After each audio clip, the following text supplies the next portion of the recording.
to revisit a few topics of, when we first started, just reading some of the things that it's probably like right in the aftermath of the George Floyd murder.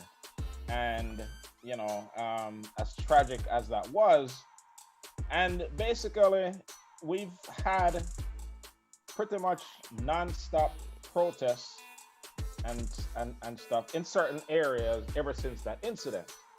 And as we have seen, as a result of a few recent incidents, nothing has changed. The same thing going on. I mean, people have protested peacefully. People have burned. They have looted. They have done it all. But all that stuff that has gotten a lot of media attention hasn't changed the things that need to change.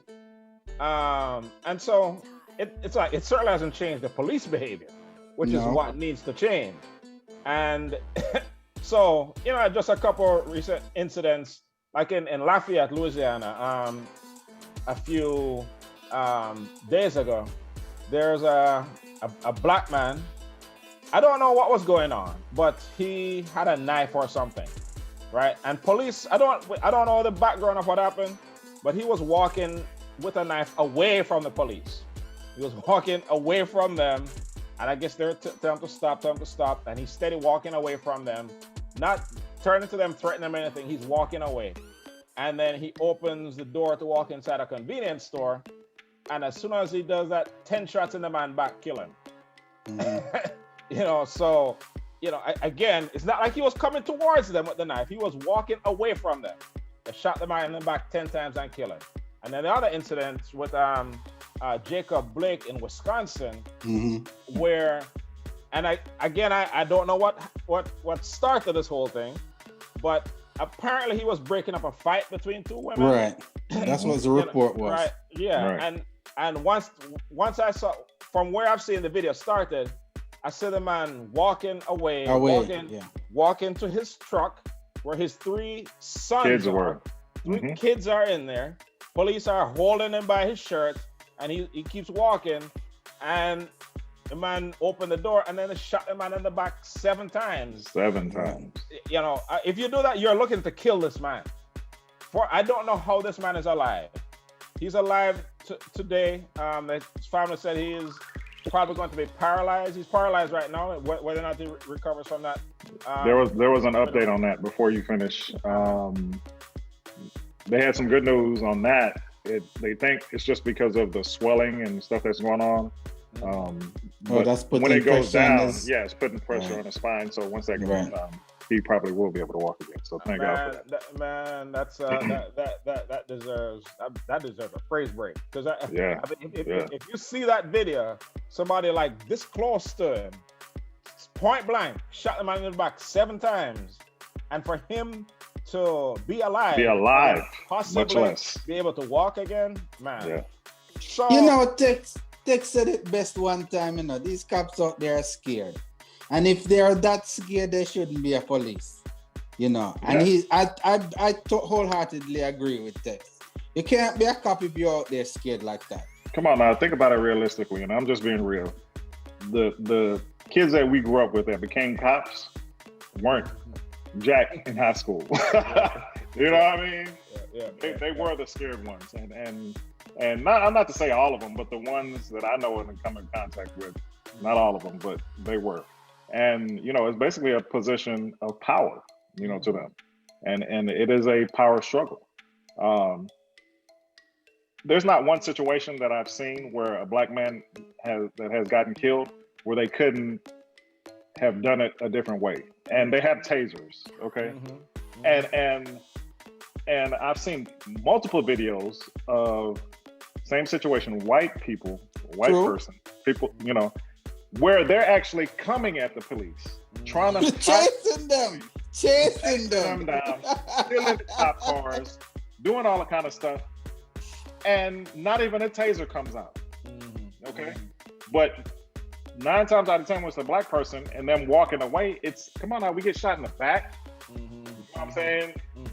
You kneel on a man for 7 minutes until he dies. I'm just getting pissed off thinking about it, but it just could be done differently. Period. Yeah, I mean, I'm somebody. I'm a glass half full type of person. I see hope in everything.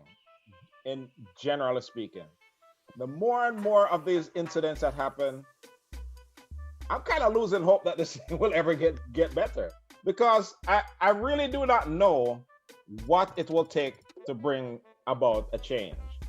They're not listening to our voices. They're not listening to us burning down their damn police stations in Minnesota. That's the same thing going on. So it's like it's hard for me to see what brings about this change. The light at the end of the tunnel. Well, it's one of the reasons why it's not getting any better is because of our leaders. So whenever we have a tragedy like this, and we demonstrate and we loot, all they do is equip the cops with more dangerous weapons. That's all they do. So before, they just added, SWAT back in the 70s.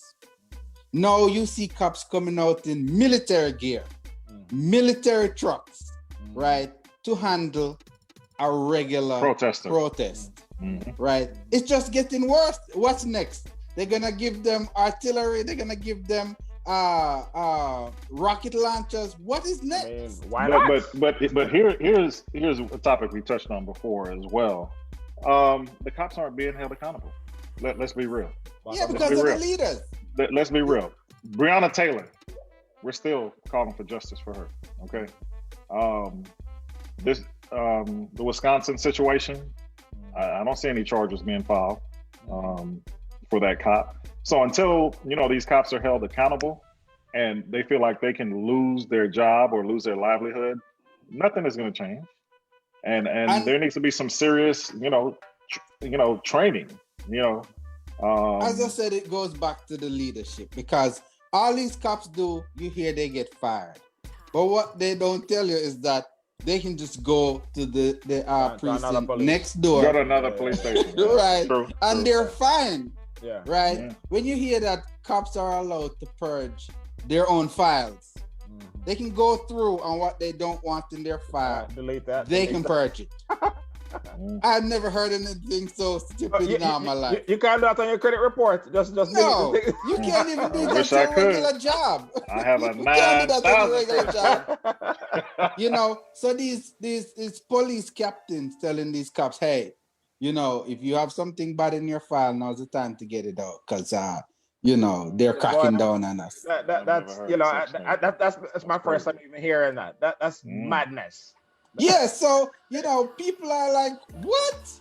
And then you have reports on how difficult it is to file reports on cops. Yeah. Because when you go there, they intimidate you so much that they turn you off or even scare you into thinking, hey, you can file some kind of complaint on them. Yeah, but this is how it is. Doing hit on it just now. Of all the things that we talk about, I really do think we can talk about training and all these things. Probably one of the most important things is accountability. Think about anything else that you do, any kind of wrong that you do. If you are allowed to get away with it, you will keep on doing it. Yeah, of course. From our children on, So right. As long as they keep doing the stuff and there's no consequence. There's no long life sentences in jail. No, you brought them financially where they have to pay out of pocket, not the city's tax money. You pay personally out of your pocket. Until we ruin a few cops' lives and their families' lives and imprison them for life, and a bunch of high-profile examples are made out of people, this isn't going to change. Right. And the other thing is, because these are kind of city by city. One city can have a certain policy, another city next door can have a different policy. Yes. Precinct too. Different precincts federal, have their own. Yeah, you're right. Like nationally, national policies around this stuff. So really, I like I said, I try to keep. I'll try to keep up the hope as far as what the things that we need to do. But until we make those sorts of changes where cops start paying with their well-being and their livelihood, with their livelihood, and until that happens, these cops, they're not thinking twice. If in the back of your mind you're thinking, oh well, the thing happening was in Minnesota, that cop got life and his family is ruined forever, then you got to think twice before you draw your gun and shoot a man in the back. But since your police chief going to have your back, your union going to have your back. Union is going to have your back. Yeah, so you don't think twice about it. You know what I mean? And that BS, most of them, they feared for their life while a man was walking away. How are you scared?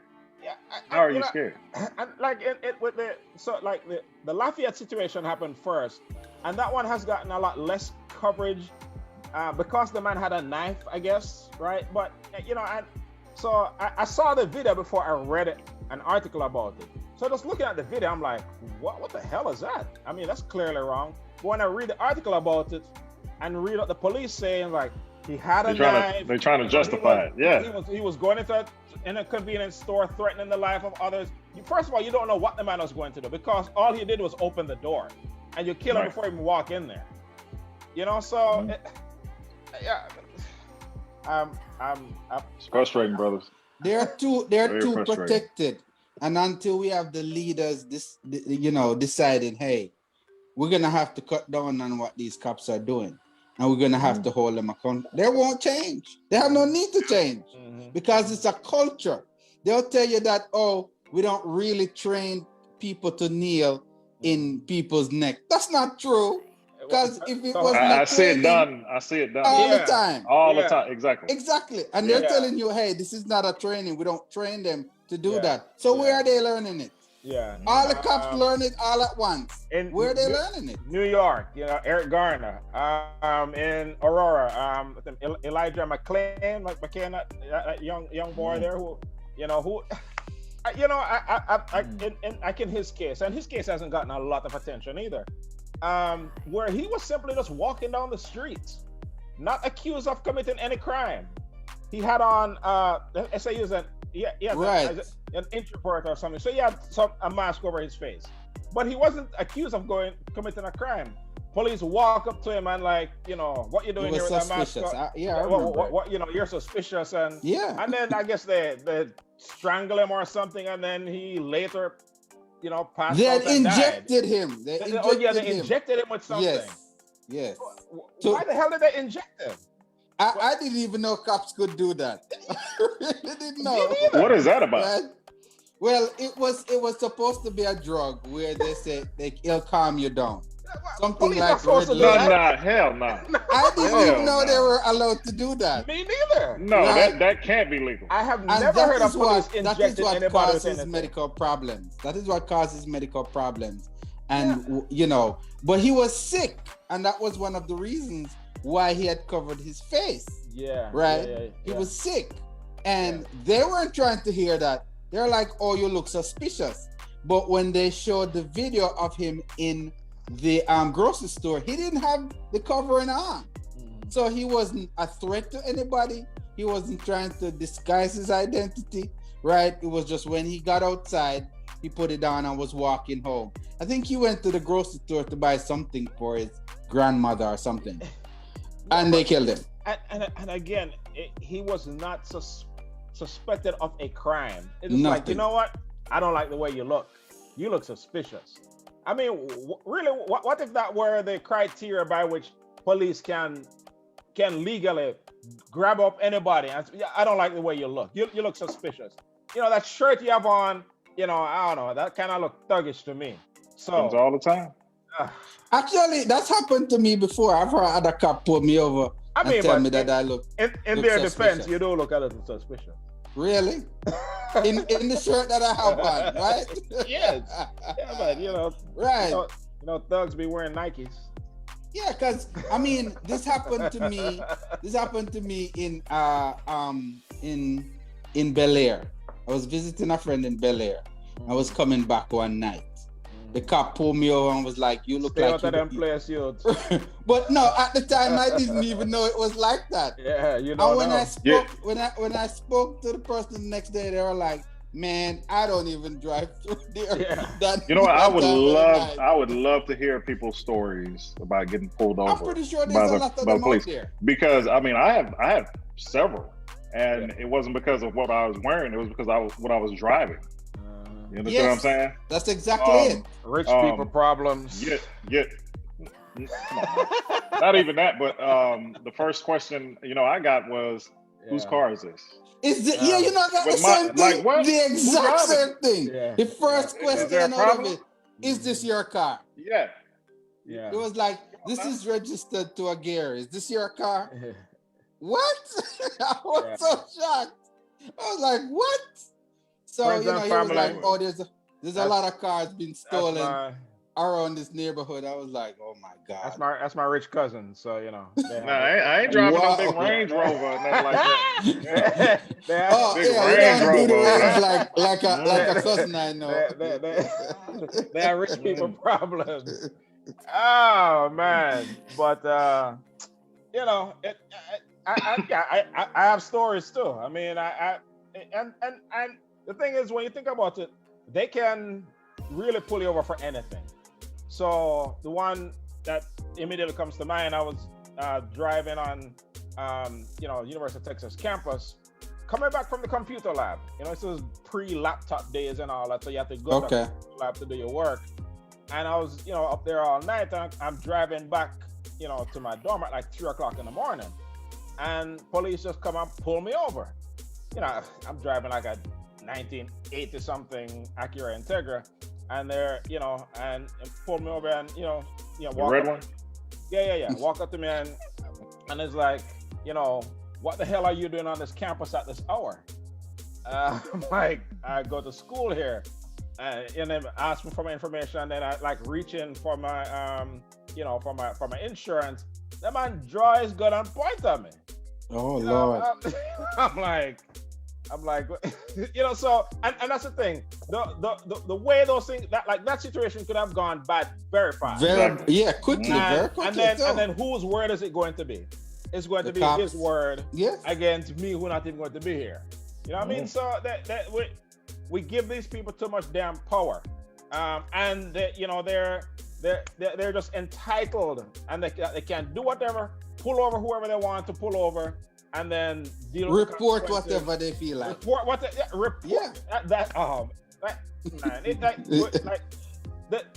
I said before that to falsify a police report should be you should get years in jail for that. So like if you look at the George Floyd police report, and then read the report versus what you saw in the video. Yep.